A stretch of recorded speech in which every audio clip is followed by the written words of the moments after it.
Welcome back, everyone, to the Complete Aviation Solutions Deep Dive number 33. Today, we're going to be looking at some pretty interesting stuff happening in the airline industry all over the world. We've got a whole bunch of articles here, and they cover everything from, airlines growing like crazy to a government actually taking over an airline, some political drama, and even a VIP terminal that might get shut down because of illegal activity. Wow. Yeah. It really shows you how complicated things can get in this industry. On the one hand, you've got airlines trying to expand. And then on the other hand, you have governments getting involved. And then just when you think you've seen it all, something crazy happens and throws everything for a loop. Yeah, you're not kidding. Okay, so our first stop is Kazakhstan, where the Air Astana group is celebrating a big win. Their fleet just reached 60 aircraft, which is a huge sign of growth.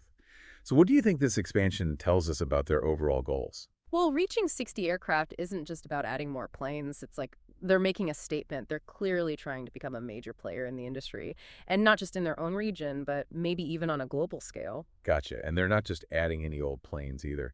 The articles mentioned that they got some new Airbus A321LRs and A320neos. Now, I know those are pretty popular models, but what makes them a good fit for Air Astana's expansion plans, especially into Asia, Europe, and the Middle East? Those aircraft choices are definitely strategic. Both of those models are known for being fuel efficient, which is super important these days with fuel prices the way they are. And they can fly long distances, so they can handle those long routes that Air Astana is aiming for. The A321LR is particularly interesting because it gives them that long haul capability, but without needing to go for a wide body aircraft that burns way more fuel. So it's like they're getting the best of both worlds. They can save money on fuel and still fly to all those faraway places. And speaking of smart moves, they're not just focusing on one type of customer, are they?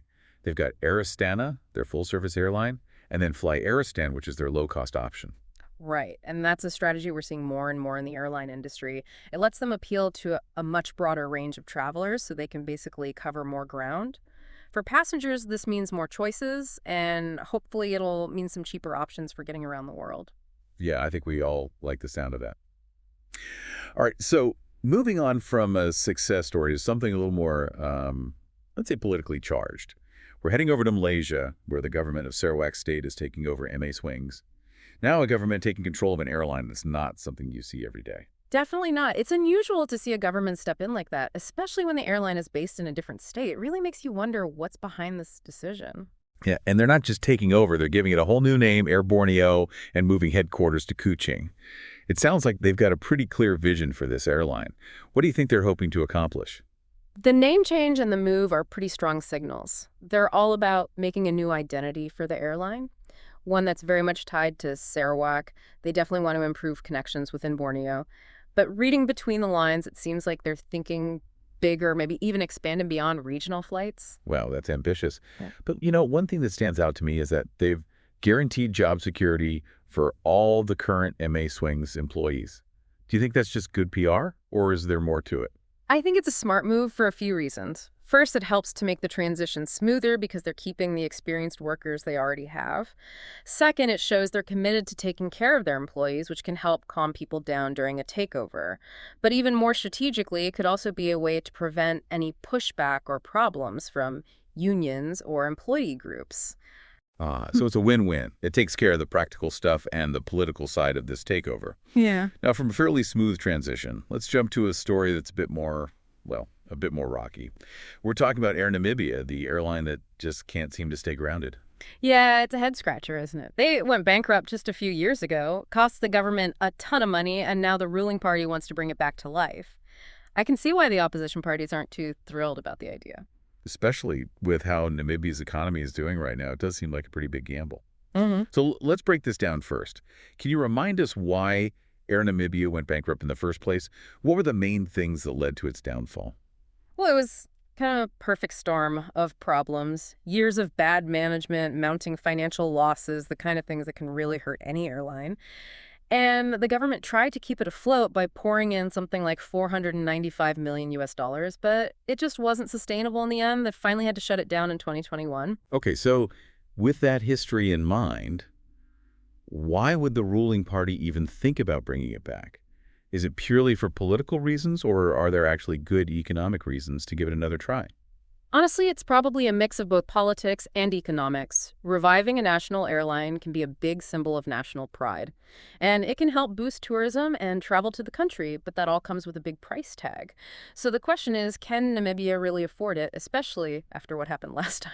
And to make things even more complicated, there's talk about them partnering with either Ethiopian Airlines or Emirates.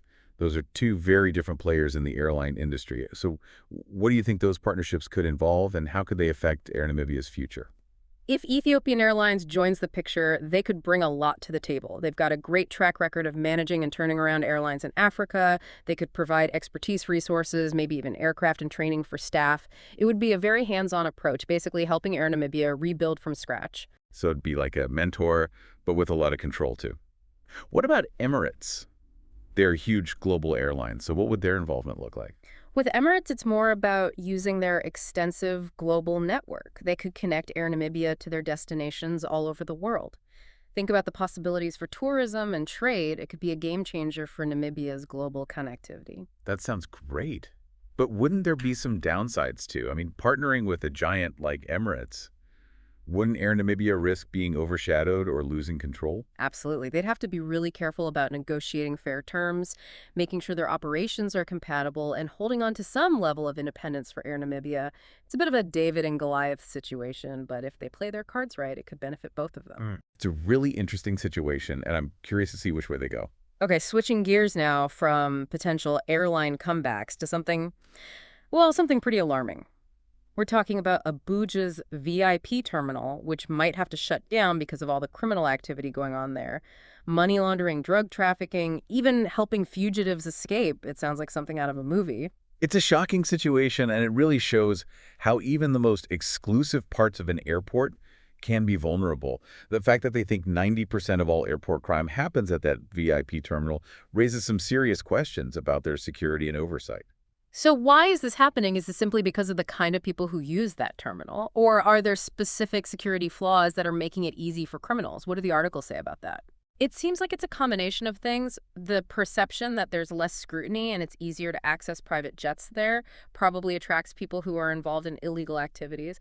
But the articles also talk about weaknesses in the regulations, loopholes in how permits are given for non-commercial flights. Mhm. Not enough oversight and even the possibility of corruption within the system. And it's not just about security either. It's about the financial impact too.